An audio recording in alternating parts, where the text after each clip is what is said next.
Peace and love, y'all. I'm sitting here learning why it's really hard for me to record during the day. You may hear my phone go off. All right. So if that happens, please excuse me. I'm here. It is the middle of my day, closing in on the end of my work day. And I don't feel like I've gotten very much done on my to-do list, because when I tell you it has been one call after the other. But welcome back to Trigger to Transform Day, y'all. We're on day 40. We are 5 days from being halfway through this 90-day journey. And it has been a mix of emotions. But I'm glad you're here. I'm glad you keep coming back. This space is really about you honoring your desire to grow.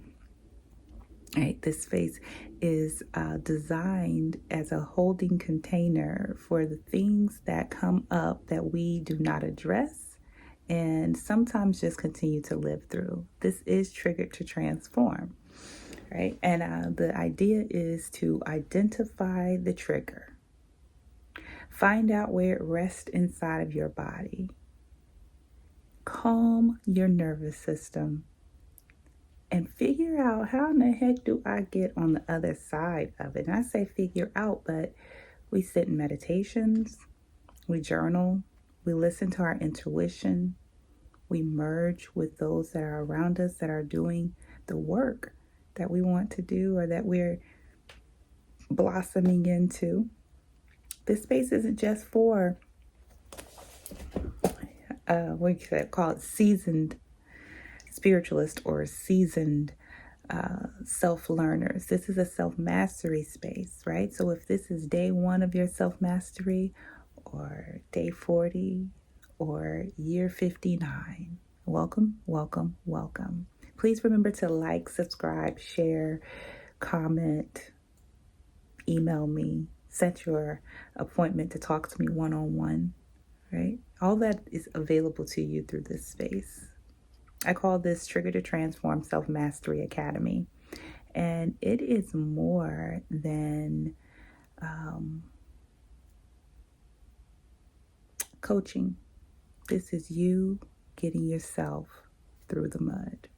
All right. So congratulations on being here again. I'm so excited that you decided to stop in, drop in 5 minutes, 4 minutes, 2 minutes, and however many minutes this video is. They're usually anywhere between 20 and 30 minutes. Just because the idea is to give space for self. Right. So at the end of your day, you may enjoy the journaling, or you may enjoy having something to do that is specifically for your growth. And this is it. This is your place. All right. So yesterday, we talked about repair without begging. I'm so sorry. I didn't mean to. And we talked about how to hone that in and really get clear on what it is that we want to say, right? And using the steps of restoring the integrity of your relationship, of the space that may have been impacted by actions of yourself or someone else, right? And so when you notice that you have caused some impact in a space and you need to repair that space, it's not for you to go in there groveling. We're goddesses. We don't grovel. But we accept responsibility for our actions. We don't try to put it off on the past. We don't try to overanalyze it. We take account in real time with real words. So repair may look something like, you know what, I heard what you said and my response wasn't what I actually wanted it to be, right? Because I have an intention and it's my goal to not only hear what people say, but to take it into consideration. And my response to you was not me taking into consideration what I thought, what I actually wanted to say to you. So this is what I meant. This is what I mean. And this is how I intend to move forward in what it is that caused this impact, right? That's ownership. We may not hear it that way, but that's ownership. When you start off a conversation with, I'm sorry if I offended you, that's not ownership.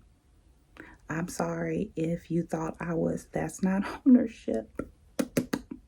Okay, so that's where the distinction lies when we start talking about being accountable for our words, thoughts, actions, and deeds, even if it does come out of your mouth, even if it doesn't come out of your mouth. Sometimes our energy around things causes a great impact. And then what do you do when someone comes to you and they're begging your forgiveness? Right? That's why you got to be very on point, if you will, about when things happen. What are your standards? What are your expectations? What are your boundaries? If you have destroyed someone's boundary, you begging ain't it. And I say destroyed someone's boundary if you have overstepped someone's boundaries, right? How are you going to hold yourself accountable for that? Because we are more than willing to hold somebody else accountable when they overstep our boundaries. Right? So go back and listen to day 39. If you have any questions, please drop those questions in one of these comment boxes, and I will definitely get back in touch with you, okay? Today, we're talking about boundaried language, though. And how to say no and how to accept the no, right? I don't want to teach just one aspect of this thing. I don't want to have a conversation about just one aspect, because we are twofold individuals, and sometimes we are the listener, sometimes we're the speaker. I'll say it that way. A lot of different things went through my mind. Sometimes we're the aggressor, sometimes we're the aggressive, the aggressed. I don't know how to say that, but y'all know what I mean. All right. And so today we're really digging into what our boundary language is. Now, this is a week of liberated communication. All right. We are talking about how our communication comes off as oppressive, as something that is we're being victimized, or we are showing a victim mentality through. Listen to the words that you're using every day through every communication and decide, is this a liberated conversation? Do I feel free in what it is that I'm saying, what I'm agreeing to? And do I give way for the next person to feel that energy? Can I allow a space for others to be liberated in their speech?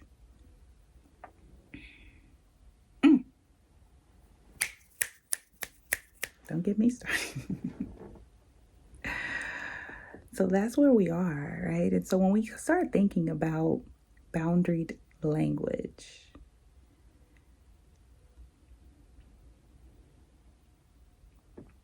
first I want you to consider what boundaried language is to you. Boundaried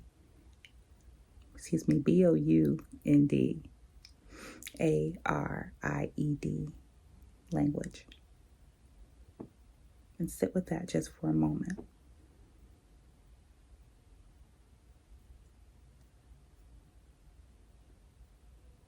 Okay. How does that feel, just hearing that word, boundaried language? Are you sure of how you utilize boundaried language?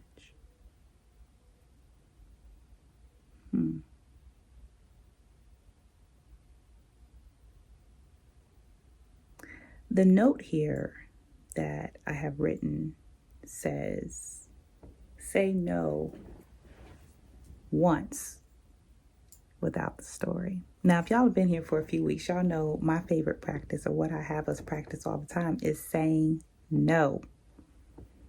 That is a distinct boundary. someone asks you a question, all you can do is be completely honest with them, right? And I always say, I would rather my no turn into a yes than my yes turn into a no, but both are appropriate, right? But I start out at no. I start out at nah. I don't want it.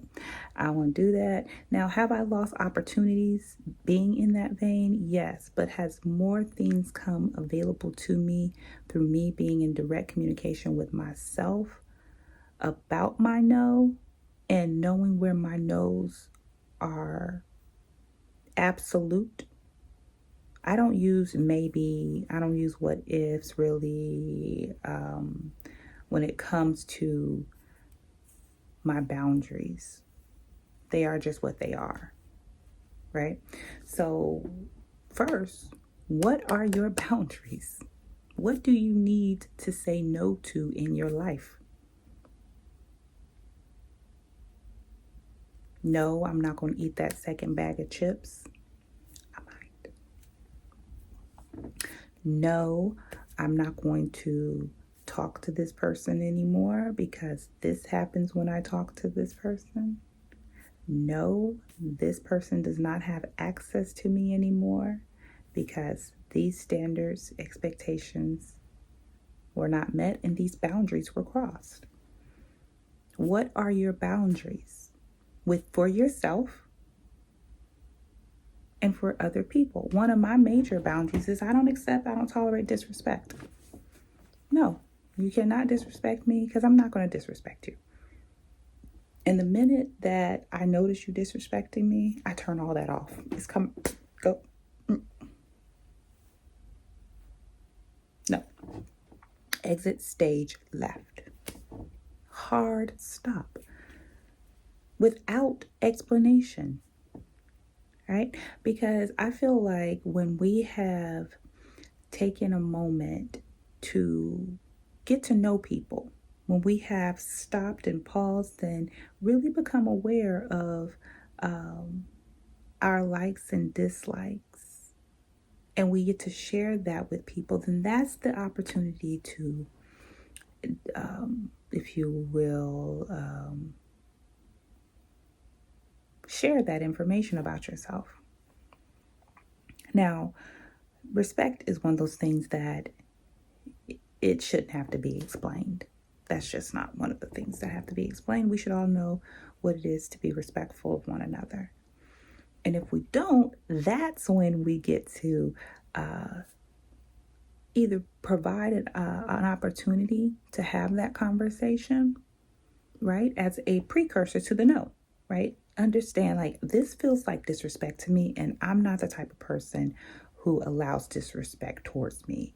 And when I hear you speak to me this way, when you do this thing that you do to me this way, when, and I can't say I don't like that, this thing that you do to me, but when this behavior comes up, when this communication is shared in this way, right? Because we're being liberated in our communication. We're not trying to shut anybody else down, but that don't work for me. No, that don't work for me. So we're going to have to figure out a different way, right? And the next time that behavior shows up, that communication shows up, that way of being shows up, I've already had this conversation with you. That's enough.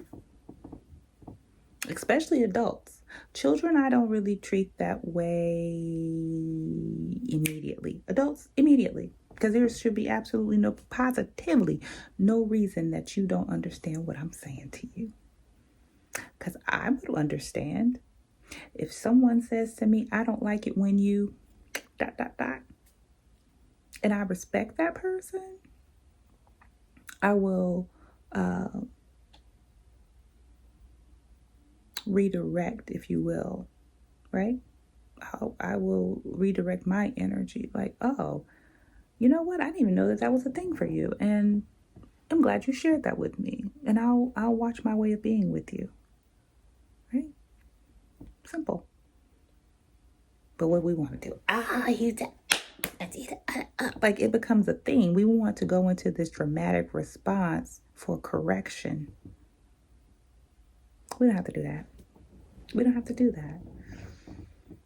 Because even in that moment, right, the idea is to pause that energy, to notice where you are in default mode in your body, and re-agree with yourself. Make that agreement one more time. Like, this is not how I want to respond. Let me back up and listen. What is actually being said to me? Who am I showing up as? Red flag, red flag, red flag. Can you find your own red flags? Right? This conversation also reminds me of our boundaries that lead to our betrayal, our self-betrayal. Let me see if I have it up here. If not, I won't worry about it. Yep. Our self-betrayal.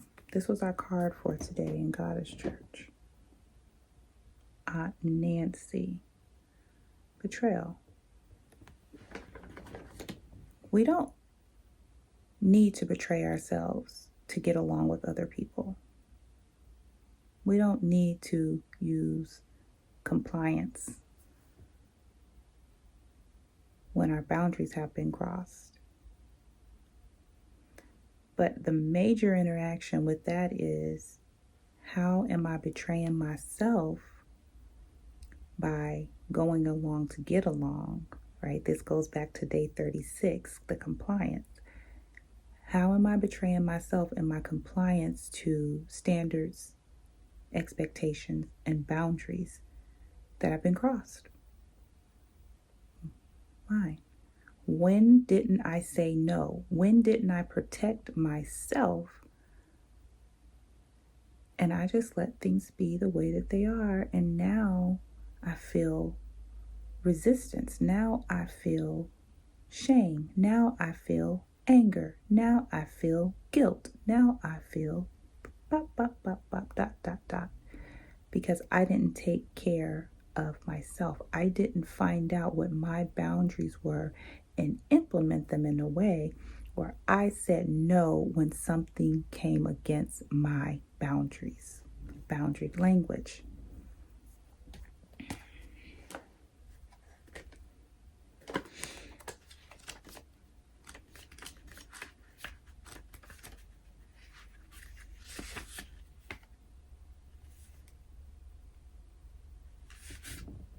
I had to come back over here and give the declaration for today.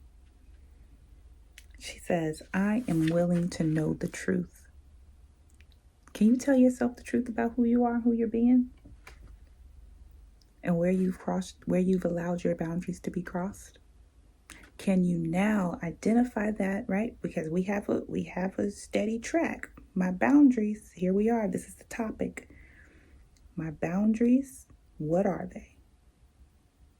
Where do I feel it in my body when my boundaries are crossed, or when I have betrayed my boundaries? Where do I feel it in my body? Because you're going to feel it. Will I ignore it this time, or will I do something about it?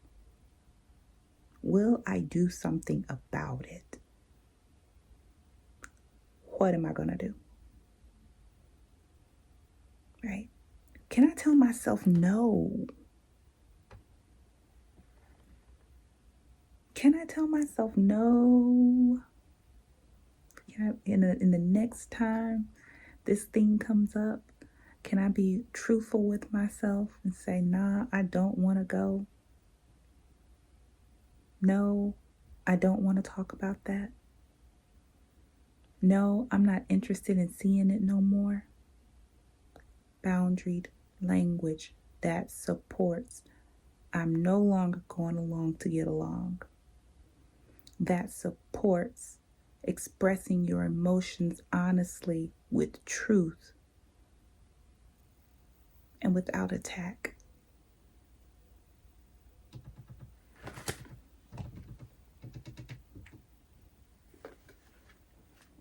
Right?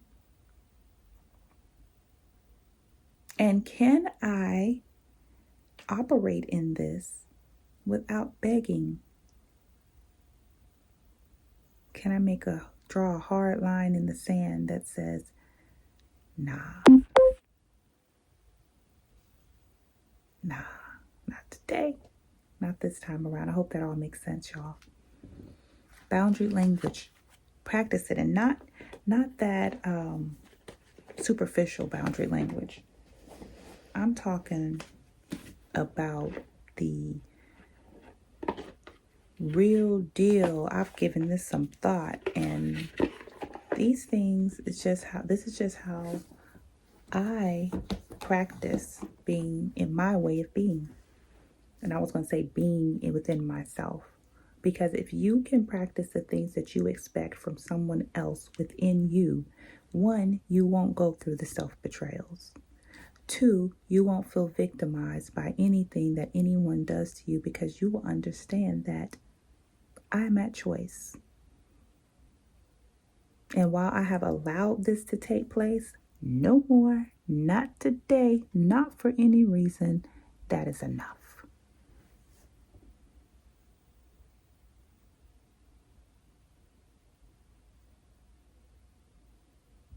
That is enough. Can you draw the line within yourself? Reflect on your boundaries and how you utilize those boundaries to empower your language, to become liberated in your communication, so that what you're saying out of your mouth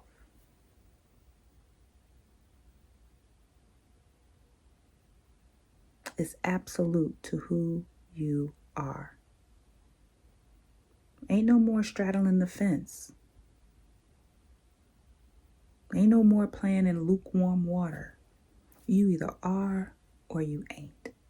And that's okay. You just need to decide which one you're going to be on. If that is where you want to be, if you are willing to go through the things and tolerate the things, fine.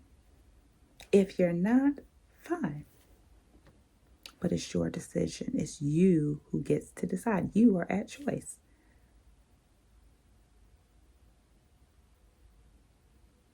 Congratulations. Congratulations. And I hope you're feeling great. I didn't pause today to see how you were feeling, but I do want to ask now, after this conversation, tomorrow's our reflection day. So, that's a really short conversation, and we get to just take a moment to share what we've shifted tomorrow. But today, look at where you've created boundaries within yourself and where you have betrayed yourself and not held on to your boundaries. I've had to do it. Oh, man. Oh, I wanted to blame the other person real bad, too. I did. I wanted to blame the other person. But you don't have to do that. And you don't have to blame yourself. You just accept ownership for the things that you've allowed to take place in your life. And now you say, I'm at choice. And this is what I choose. And if you got to choose something different every day until you are feeling your strongest and most confident, then do that.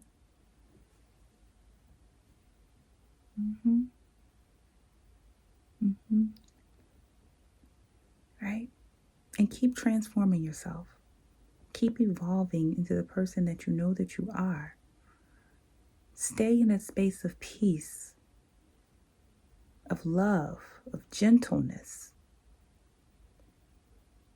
And then when you have to, you can flip shit over. But you don't always have to do that. That's no longer our default mode. That mode comes in when I've said the same thing one too many times. And it may not be the proverbial I'm actually flipping things over, but things have got to start moving.